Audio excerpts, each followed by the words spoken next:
ushbu 3 ta kommentariy javob beramiz.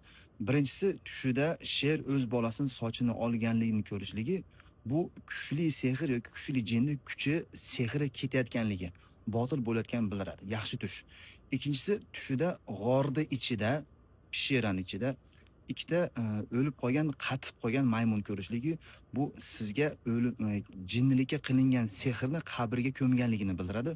Bu odamga tavsiyam qop qorong'i zulmat xonada uxlamaslik. Qorong'i xonada sizda sehr kuchayib ketishini bildiradi. Yo'q deganda xonaga svet, nur tushib turishi kerak va shifo zaytuni miya ikki chekkasiga ko'p surtishligini bildiradi. Surtsa yaxshi foyda bo'ladi. Uchinchisi, tushunda cho'ng paketning ichida sari jilan go'ri bu kasallikka qilingan siyqirni bildiradi.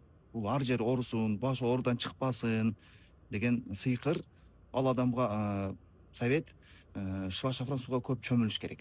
O'shanda foydasi yaxshi bo'ladi.